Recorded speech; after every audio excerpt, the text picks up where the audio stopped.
Good morning, dear friends. Welcome. Thank you for joining us. It is Wednesday, the 9th of Sivan, the 8th of June. We're here to study the entire Talmud, one page, one line at a time. Presently, Masechet Shabbos, chapter 16, page 120, Kuf Chaf, Amud Aleph. Hopefully, we'll turn to Kuf Chaf Amud Beis in the course of today's discussion. Really briefly, we're continuing a discussion. Again, everyone is muted, but I hope you'll unmute. We're dedicating our learning for the good members of our Chabura, for the good health, good circumstances. We are talking about Shabbos fire protocol. What do you do when a fire breaks out? And so the Mishnah is now talking about a person that has large volumes of bread, figs, wine, clothing, what to do. Our Gemara identified the difference between the previous Mishnah, which was much more restrictive, 3 meals worth, and this Mishnah, which talks about large volumes of food. And the short answer is a distinction of 2 words. Is the salvaging being done lahatzil or lekapel? Is it a single exfiltration process, a single escape? Is it a single, whatever you call it, salvaging effort, or is it an ongoing back and forth kind of process? The kapel, bundling with multiples, that's prohibited, but a single act of schlepping it out, we're not going to make you break it down so that it is less. That's the gist of things. Excuse me, Rabbi. Welcome. Can I apologize? I'm going to be in and out because I'm trying to get to a doctor's appointment. I'll be in and out, so I apologize, but I'm on my phone. Sorry. We're glad you're here. And Kol HaKavod, the Yid is going to the doctor, but what's on his mind is a shtickle Gemara. Kol HaKavod. I'm going to hit mute. Should I hit mute for you or? No, just a regular appointment. No, I'm asking if I should hit mute for you or you. All right. So the Gemara asks, what about a middle ground? So you have taken out a lot of stuff. Single units, that's prohibited to keep on going back in and out beyond 3 meals worth. Taking one big pallet, box, basket, that's okay. What about something in the middle where you're collecting and putting into you're repackaging?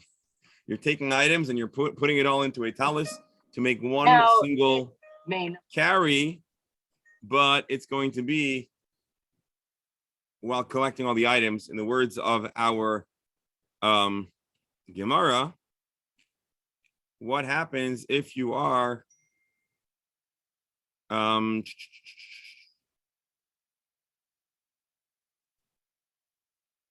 it into your talus?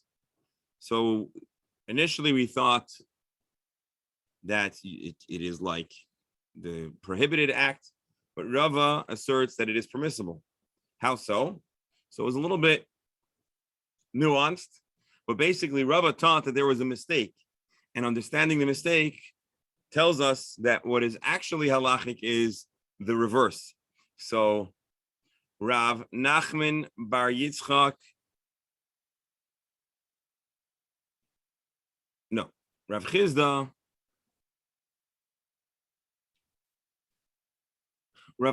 there was a mistake that Rav Shizvi made. He said that you can only salvage dripping wine with a bowl that can hold the amount of wine for 3 meals, but that was mistaken. So from there we understand that a single basket, a single bucket, a single box can collect as much as you would like. That is essentially what happened yesterday in the Gemara.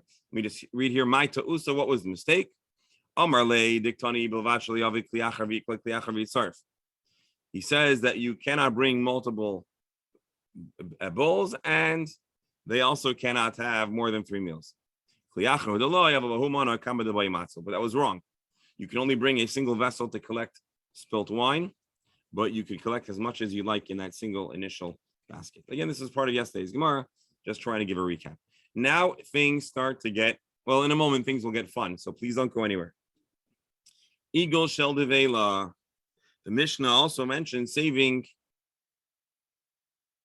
round figs, other stuff. And the Mishnah continues and says And I don't know why the Mishnah Shtelzon quotes these words, but it really means to quote the entire Mishnah. What is the entire Mishnah? We'll just see it in Rabbi Steinsaltz's English edition. What you can rescue a round cake of figs from a fire, and one may say to others, come and rescue for yourself. If the people who rescue with him are clever, they make a calculation after Shabbos. Remember that? The Hebrew language, the Hebrew words were he tells others, come, salvage lachem. And if they were clever, they would make an accounting and collect some funds from the person who they salvaged the food for. So the Gemara asks, why do they have to give any calculating or any accounting? The items they took were as good as gone. They would have been burnt. The owner disowned them. He made them ownerless and invited anybody to take them. Again, the Mishnah and Rashi tells us, Hatzilu lachem kamer. He says, whoever likes to take, come and take. Litzorcheihem, for their own use. V'impikrim heim ya'akfu hakol. Have a little Mishnah. So what does it mean? They make a calculation, they should collect. Amar Rav Chisda, Rav Chisda says that our Mishnah is actually talking about a very gracious and charitable friend.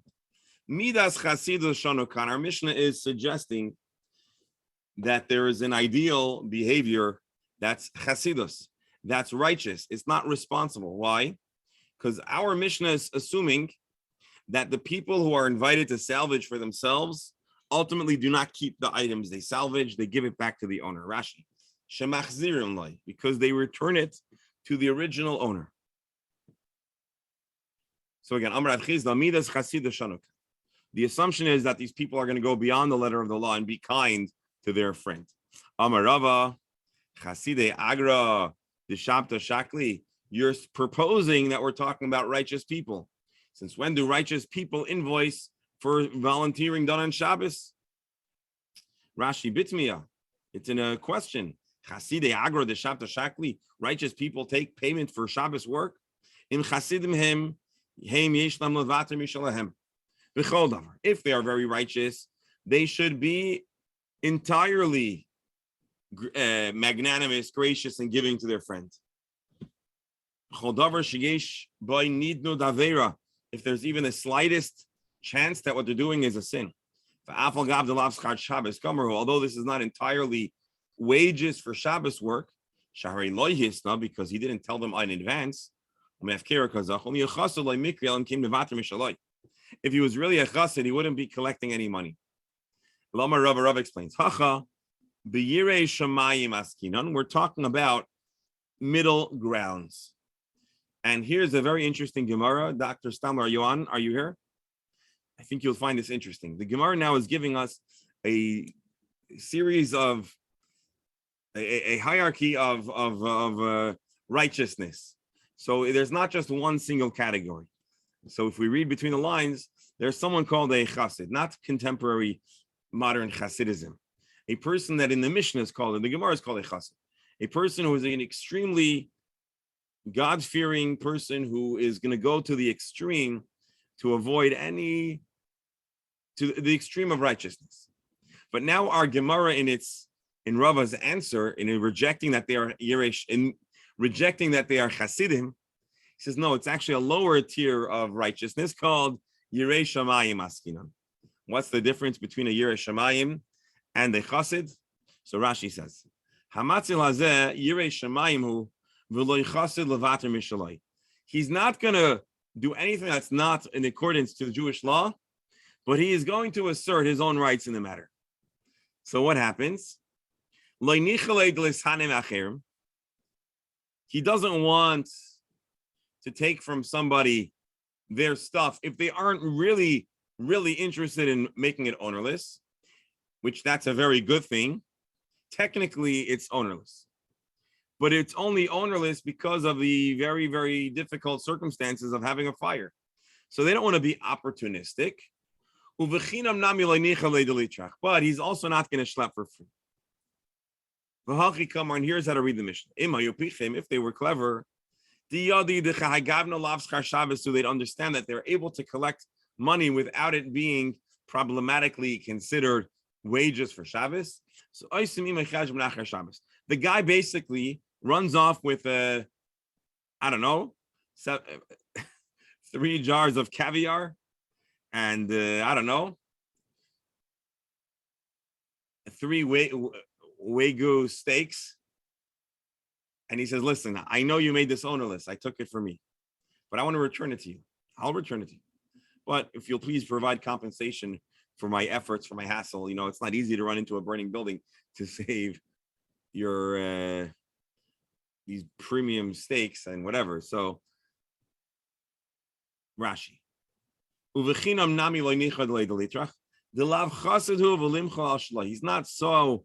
He's not so righteous that he's going to be moichel on his own time and effort. We're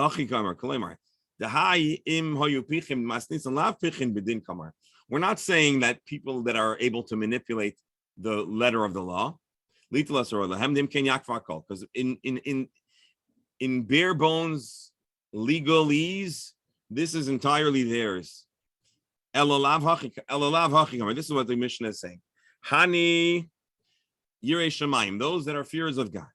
If they are proficient in the laws of Shabbos, that they know that they could collect, and it's not considered taking wages for Shabbos. They didn't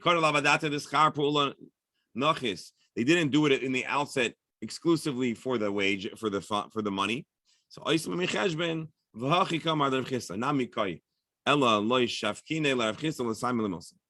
So Rashi explains that Rav Chisda and Rava are not necessarily arguing. Rava kind of parsed the issue as Rav Chisda brings it up. So I want to just recap this Gemara. I think it's a very interesting little shtickle Gemara, and it's a little bit unique in that the Mishnah proposes not a letter of the law arrangement, but a possibility so that everyone emerges a little bit happy. Technically, when the fire is raging, the owner can only save what he can save. Everything else is anyways going to the garbage. And so, if you have a lot of stuff, you'd rather someone get it than it go to up into, up in smoke, up into thin air. So you call your friends to salvage, at least they should, at least someone should benefit from it. The Mishnah proposes that a Yirei Shamayim does not want to take something that was made ownerless under duress. Now, not that the person created the duress, it was the fire that caused the person to make it ownerless. But it's not a good feel to walk off with someone's things and they've been subject to a fire. I sort of look at the two words at the distinction between Yirei Shamayim and Chassid, and I look at it that way. Yirei Shamayim, there's an indication of fear here, fear of God, rather than Chassid, which is out of Chesed. So that's why the Yirei Shamayim is a lower degree than the Chassid. Chassid does it because he's got charity with him. And the Yirei Shamayim does it because he's got fear in him. Hold on, I want to elaborate. What the doctor's saying is, Yirei Shamayim just doesn't want to mess up. The Chassid is going beyond. The Chassid is doing it out of goodness. The Yirei Shamayim is, I think that's what you're saying, right? Whereas the Yirei Shamayim is afraid to mess up. That rings true. Also, the word pikach, there's wisdom, chokhmah, and pikchut, I think, is more something that's attributed like to a fox. It's clever, street smart, sly. So the way the Gemara analyzes the Mishnah, the way Rav Chisda and Rava discuss it, it's not sly, but it's knowing your rights. If you're knowledgeable enough, the more you know, the more you can preserve whatever you're entitled to. And so the Yirei Shamayim is not going to step out of the boundary of halacha even the slightest amount. He does not want to mess up even the slightest amount, and therefore he's going to return it. But he's ultimately conscious of his self-interest. By the way, to be honest, the Yirei Shamayim, I believe, is the ideal default kind of thing. The most you could insist that a person do is be a Yirei Shamayim. You can't demand that a person entirely relinquish any entitlement, any rights. They're already being good. A chassid is an ideal that has to come from within. That's how I see it. But Rashi gives his own definition, which is kind of close to what we're saying, because the direction was informed by Rashi. He says, Chassidim, they'll be mevater, mishalahem. They'll even walk away from that which they're entitled to. And a Yirei Shamayim is not going to be mevater mishalahem. He's not going to walk away from his own rights, his own entitlements. I think this is a very interesting Gemara, a very interesting distinction. And I would say like this: I'm sure there are articles written about Ma bein Yirei Shamayim lechasid, and if there is such an article written, there's no question this Gemara would play a central role in parsing that question. And so this is another Gemara that I would bookmark if ever interested in going into the different Toarim, the different descriptions of virtue or righteousness. And there's a strata or different madrigot of virtue or righteousness, I would say, within Jewish and Gemara machshava. So there you have it. I think that's an interesting Gemara. Any closing thoughts before we go on to the next Gemara? All righty. Professor? Yeah, I wonder whether this Gemara was featured in the Hasidic writings about the differences between Binyoni and the Hasid and the righteous person. So I want to actually add two comments. I'm glad.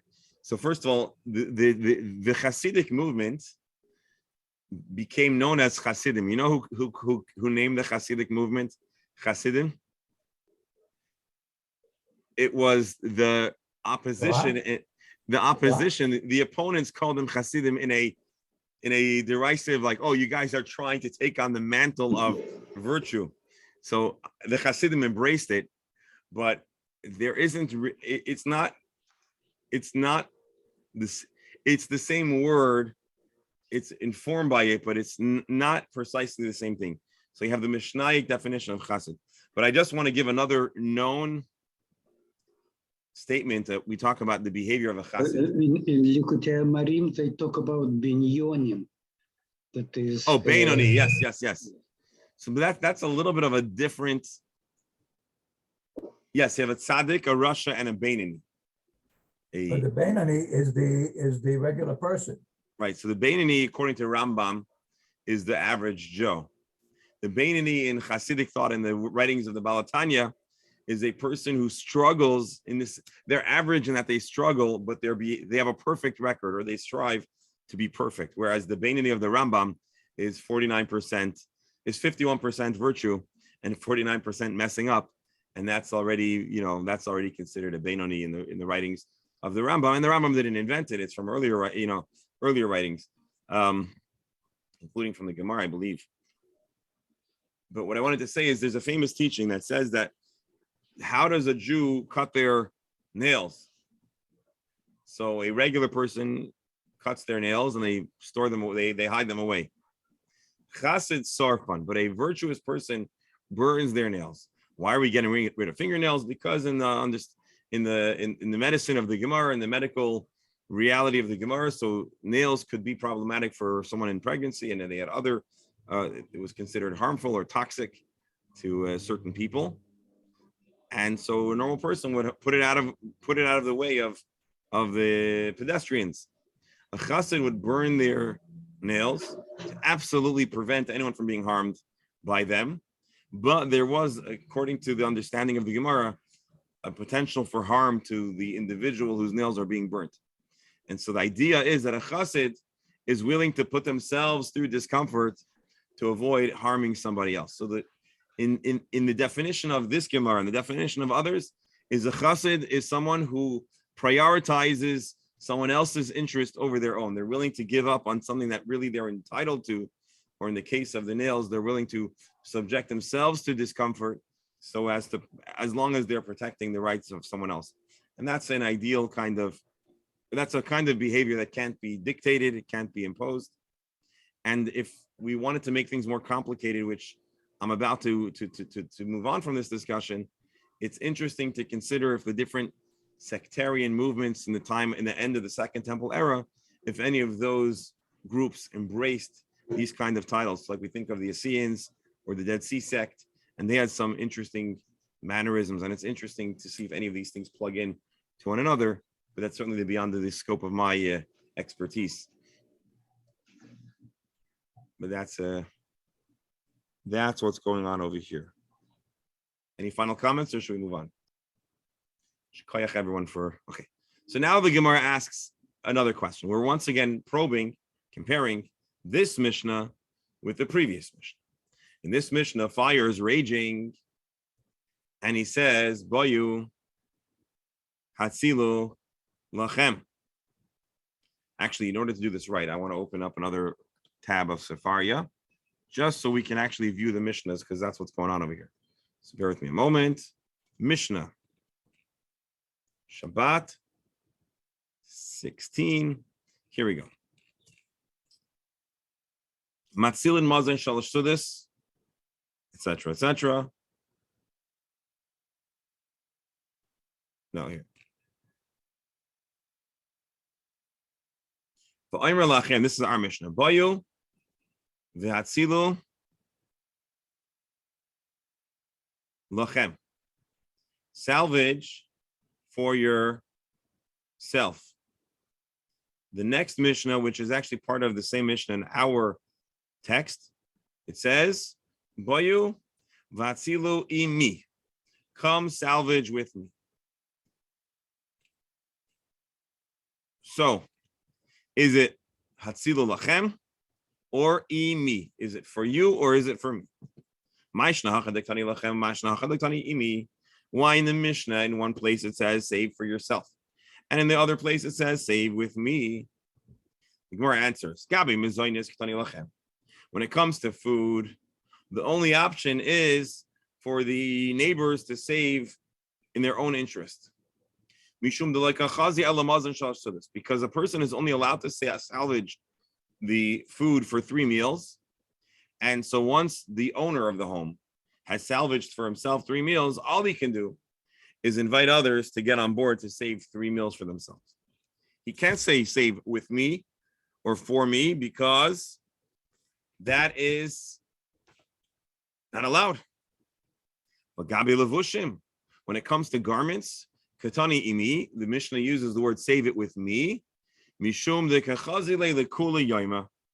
A person can wear a lot of clothing on one day because a person can keep on changing their wardrobe. And so being that the wardrobe can frequently be changed, it can plausibly be considered part of salvaging for the owner's own interest. Now you're wondering what I am wondering, which is there any limit? How often does a person change clothing? Once, twice, 3 times? Is it like unlimited? From the sound of the Mishnah, it sounds like it's technically unlimited. See if any other.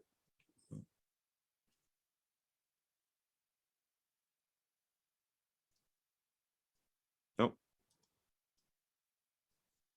Anyway, so there you have it. Let me just look over here in my.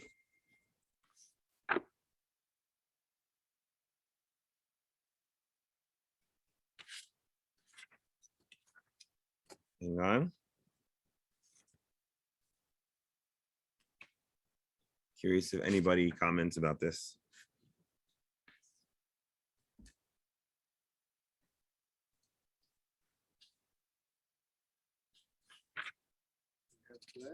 Yeah, I'm on the class now.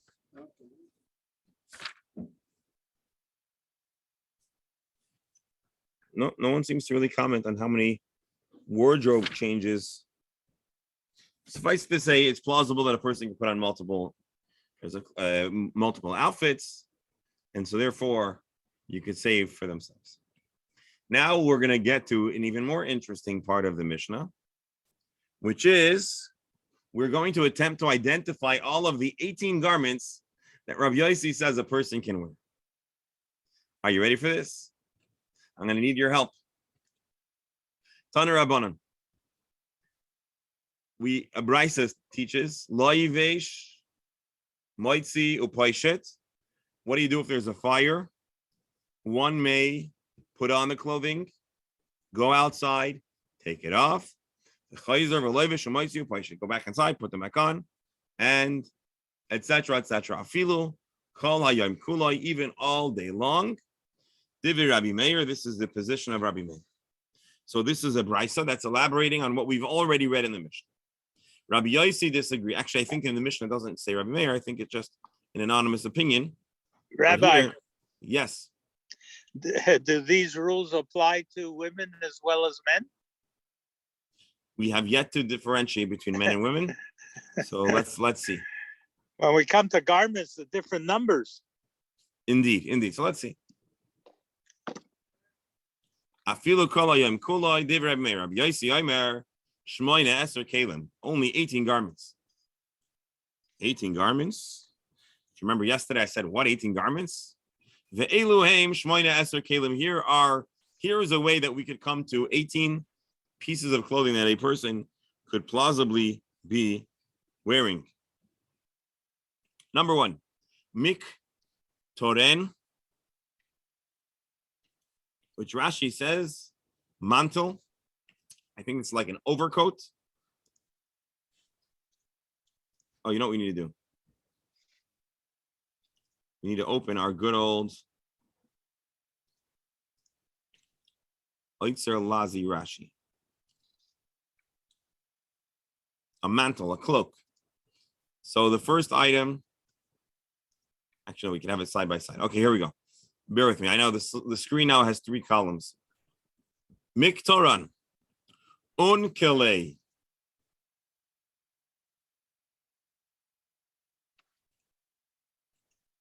Unkele, levush rachav ke'ein, shrinisha, v'loshen aravi. Actually, what is that? Let's see. Sarazin, darazin, anyway, a wide garment. Rebel, modern French. Sarazin, is that a word? No. Not that I know of. Okay. Number 3, upunda. Ezur chalol me'al limadav. This would be, I think, an apron of sorts. Actually, let me open another. Maktoran unkali upunda, a cloak, an outer cloak, and a belt. We're translating it. Kalbus shel pishtan v'chaluk, a linen doublet.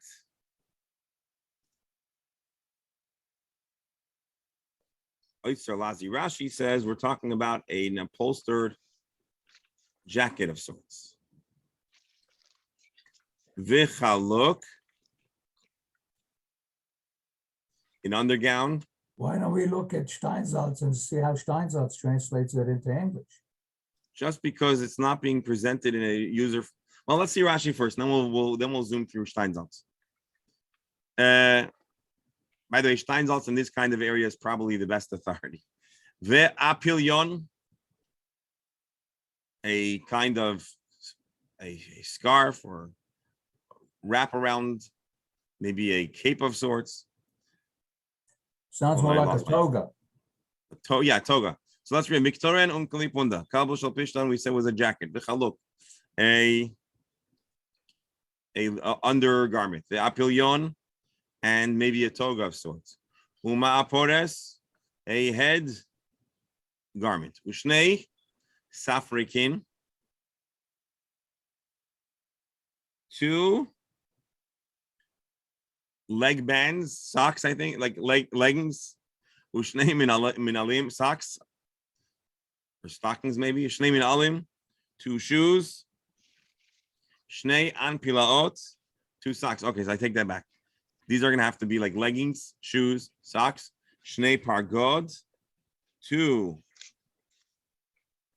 gaiters, chagor shebemasnav, another belt, kovea sheberosho, a hat, the sudar shebetzavaro, and a kerchief, a scarf. Now I'll see Rabbi Steinsaltz. Hold on. Oh. All right, let's read this. A cloak, a cape. That makes sense. A broad garment, a large hollow belt, a wide linen garment, a robe that's against the skin, a robe that's on top of that robe, a kerchief on one's head, 2 straps, 2 shoes, 2 socks, 2 tall boots, a belt around one's loins over the robe, a hat on one's head, and a scarf around one's neck. So we have different translations for each of these garments, but I suspect that Rabbi Steinsaltz's research is reflective of the best of contemporary linguistic studies and archaeology. But anyway, so you have, again, a cloak. So a whole bunch of different garments. I'm not sure if every person wears all of these, but plausibly a person could wear all of these. And you start to get the picture that wardrobes 2,000 years ago were a little different than wardrobes today. Although on the other hand, not entirely different, but very distinct.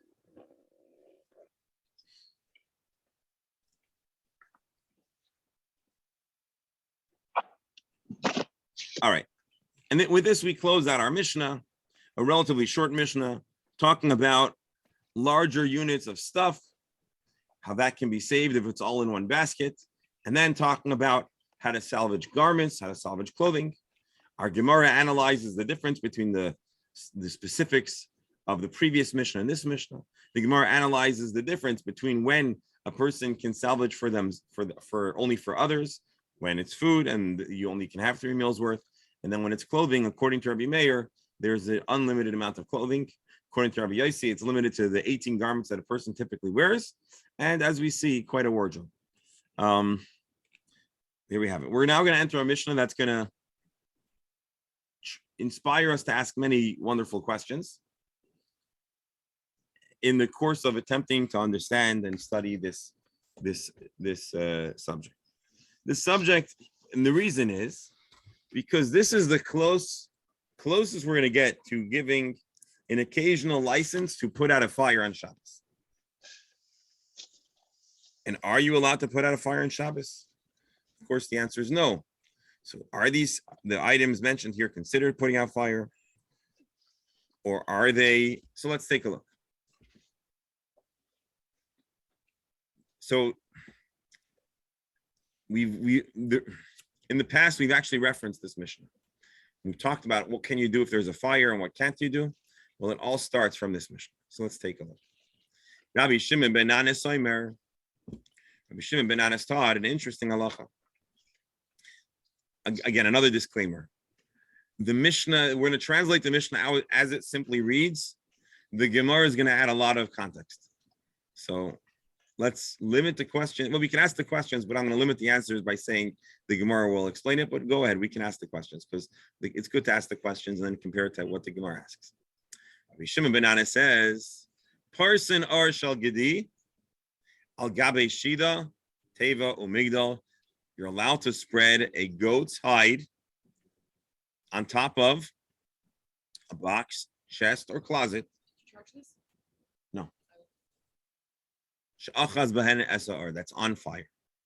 So you have a box that's on fire. You have a drawer, a suitcase of, not a suitcase, but some kind of chest. It's on fire. You can spread over it a goat's hide. And Rashi and Rabbi Steinsaltz both point out we're talking about a moist goat's hide. So what I believe is it has not been necessarily fully tanned, and so it's not likely to burn. And it can be fire. It could have fire. I think the word is it can prevent fire from spreading and put fire out because it's not flammable. Rashi. Well, actually,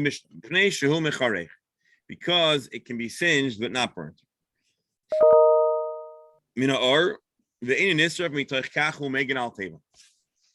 And so this is good to prevent fire because it won't burn. And so it can have fire retardant, fire protective, and fire extinguishing qualities.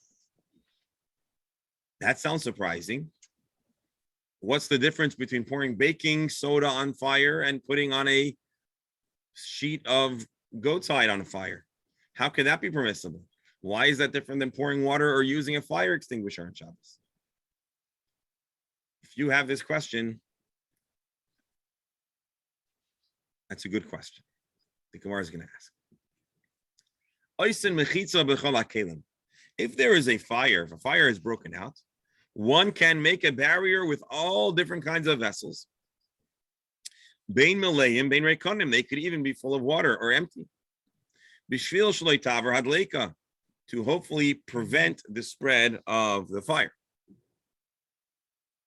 Rabbi Yossi Oiser, however, Rabbi Yossi says there are some limitations. You're not allowed to put b'kli cheres chadashim b'leyim mayim. You can't put brand new, fresh earthenware vessels full of water, because they are not able to withstand the heat. And they are guaranteed to crack, and the fire will spread, will pour out and put the fire out. Rashi says, so to review what the Mishnah says, if you have a box or a chest, a closet, a portable closet that catches on fire, you can spread on it the skin of a goat, which is fire resistant. You can also make a mechitza, a barrier of vessels, whether they have water in them or not, to keep the fire from spreading further. And Rabbi Yossi says there's one exception. It's the kind of jug which is just about guaranteed to explode in the fire because it's new and it's not yet able to withstand the heat. This is the next Mishnah. I have a question. Yes, please. So when you talk about the skin of a goat, when you place anything that's not really flammable over it, you're basically suffocating the flame, Right. and you're basically putting it out.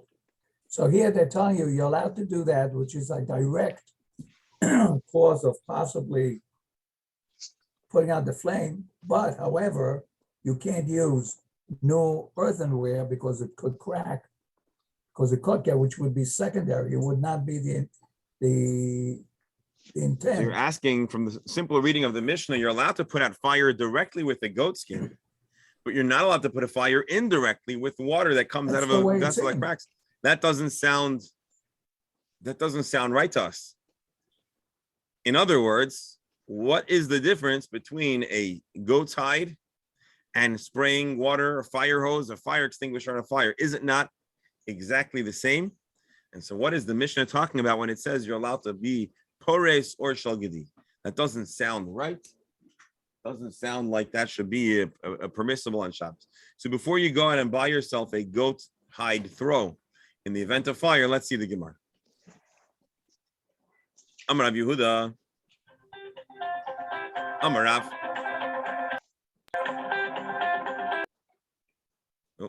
Amar Rav Yehuda Amar Rav. So, Rav taught, Talis sha'achaz by ha'ar. If a garment catches on fire, mitzad echad, on one side of the garment, noisnin aleha mayim mitzad acher, you're allowed to put water on the other non-aflame part of the garment.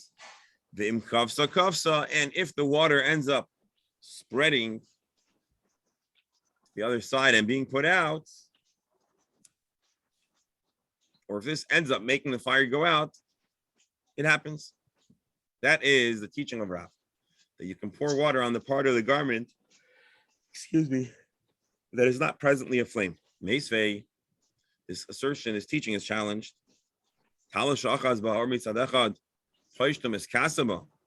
There's a teaching that says that if a garment catches on fire, one may open it up, unfold it, umiskasaba, put it on, kafsa, and then if the fire went out, went out. Sefer Torah shachas bayar. Similarly, a scroll that catches on fire, paishta, you can unroll it, the courier boy, and read with it. You can use it as one typically does, kava, and if the fire should happen to go out, it goes out.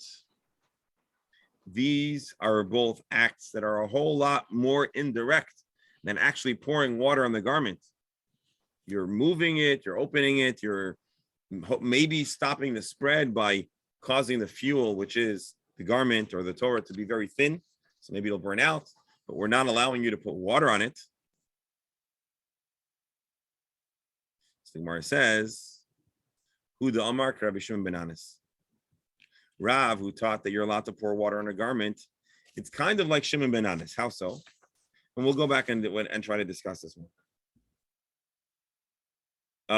Rashi says, the Shari Lakuve Dleka Ba'argadi, who says that you're allowed to put a fire-resistant material. Well, that kind of puts out the fire.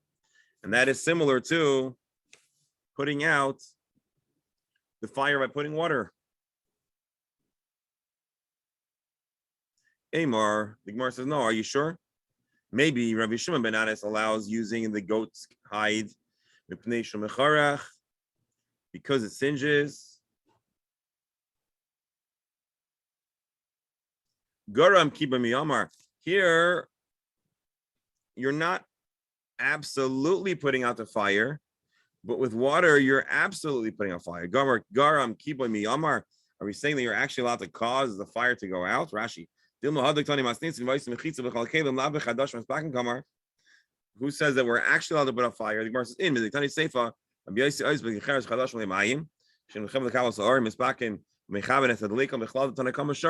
from here we can infer that you are allowed to apply and put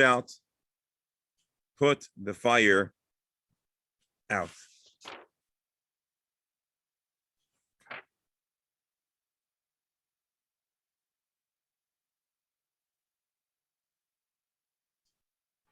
Hold on. I think I failed to say something. I asked the question, but I thought the Gemara answers it, but I realized it's really the commentaries that answer it. In our Mishnah, so I owe you in it. The Mishnah, when it says that you can spread a goat skin, to the Gemara, based on how you read the Gemara, to the commentaries who explain it, it's obvious that you're not placing it on top of the fire. You're placing it on the part of the chest that's not yet on fire, hoping to stop the spread. I thought the Gemara mentioned it, but it was in the Mefarshim.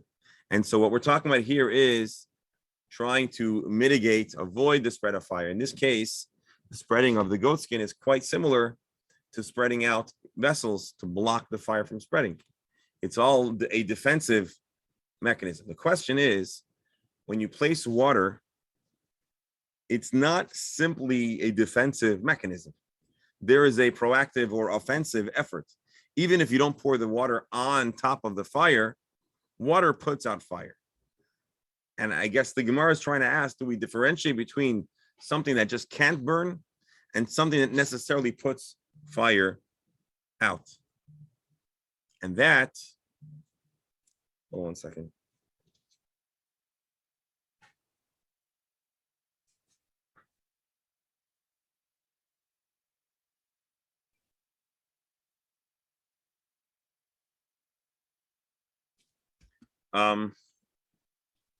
So the Gemara said, so the Gemara introduced another conversation about putting water on a garment, and we said that doesn't sound right. And the Gemara answers, yeah, it's kind of like our Mishnah, who says you can put a garment. So the Gemara says, can you compare the two? And the Mishnah answers, actually, yes.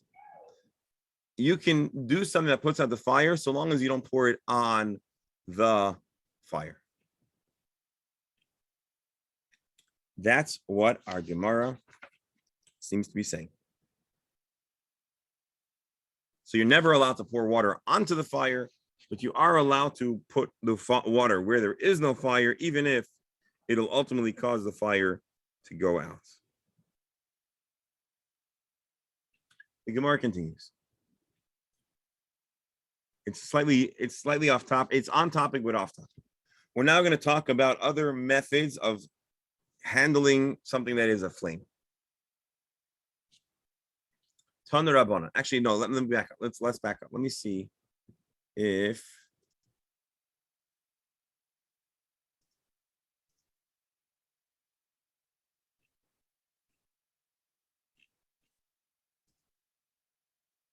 let's go now to halacha.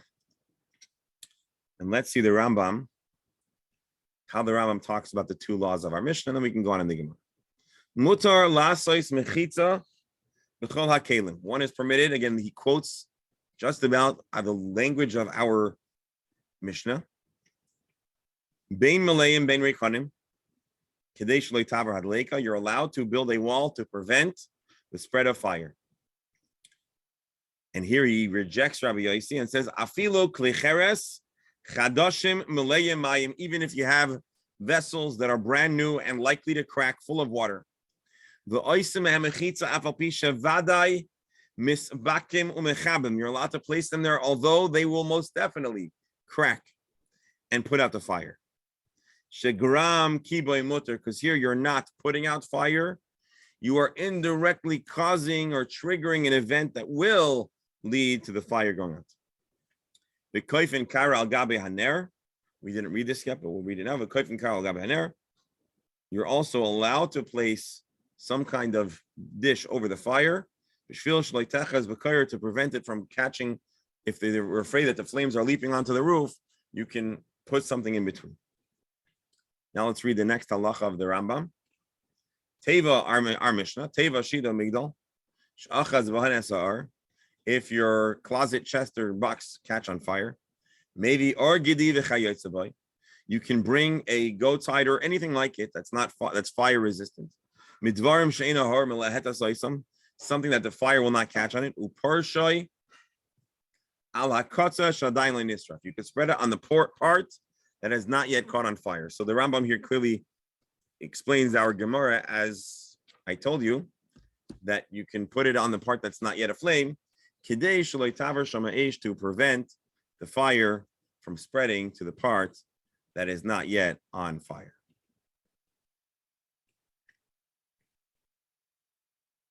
One second. Yeah. Let's do one more. No, let's do one more thing. Let's look at the Shulchan Aruch, see if he says the same.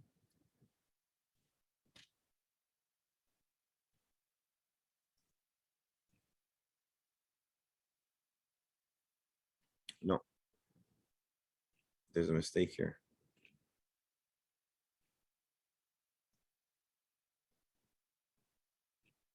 All right, they linked the wrong Gemara. So we'll have to find it, but I have to look it up for you. Pretty sure.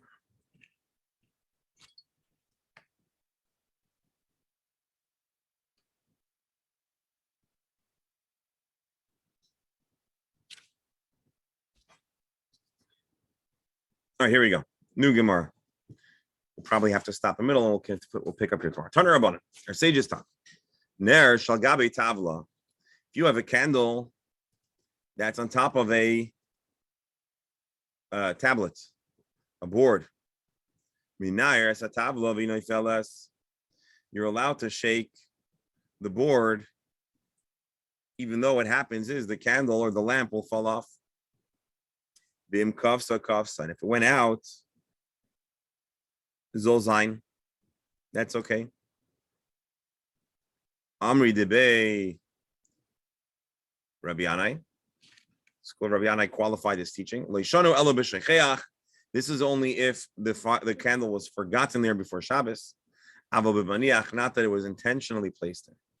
Because if you intentionally place a candle onto something, the candle is muksa, and the board upon which it is placed, nase basis ladavar aser, becomes a base for something that is muksa, and by extension, in the laws of muksa, that board would also be prohibited from being handled.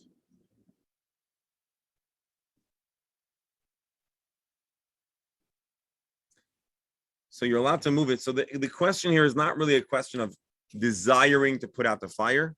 The question here is needing the tablet, the board, and needing to do something to have it free. This is a shocking teaching, as Tosfos points out.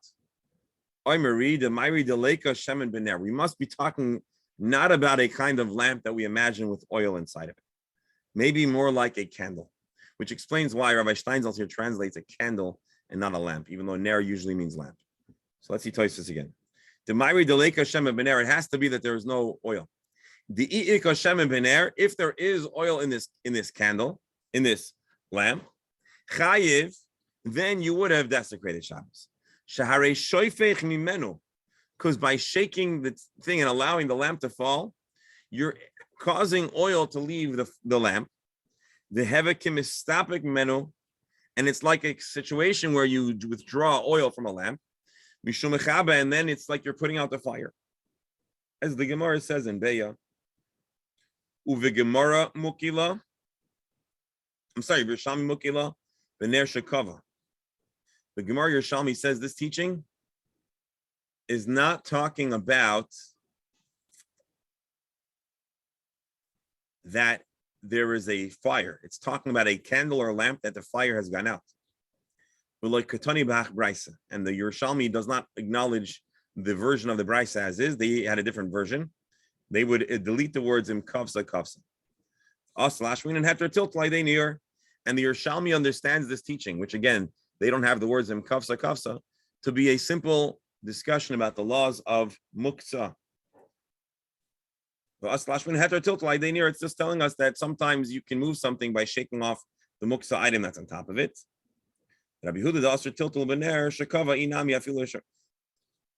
Anyways, we'll continue the rest of Tosfos on. But it's very interesting how Tosfos and Rashi, or the Yerushalmi and the Bavli, have very, very divergent understandings of what this Mishnah or what this teaching is.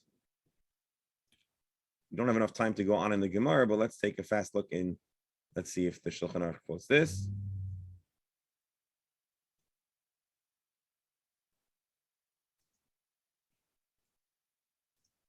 Let's read this. All right. Shochach ner ala tavla. You forgot a candle on top of a tavla, a board. Minaris a tavla v'noifel. You're allowed to shake the board and the candle will fall off. Afilu im hayadoluk, even if it is still burned on fire. Rakshla yechaven lechabois, so long as your intention is not to extinguish the fire. The Ramah says, "V'tov lasas aydei akum v'makom she'ein tzarich." Ideally, this is not something a Jewish person should do. You should have a Gentile do. But this is only if what we're talking about is that there is a candle, as Tosfos pointed out, or at least there shouldn't be oil. There's no way that you could do this halachically. And if you left it intentionally, then it's muksa. You're allowed to touch it. So here we see how the words of Tosfos enter into the understanding of this halacha. All right, we'll call that. We'll that's it for today. It's 11 o'clock. My dear friends, with Hashem's help, we'll pick up here where we left off tomorrow, hopefully in good health and good circumstances. A big yasher koach to all the wonderful members of our Chabura who joined today. Looking forward to seeing everybody tomorrow. Same time, same link. Thank you. Sure.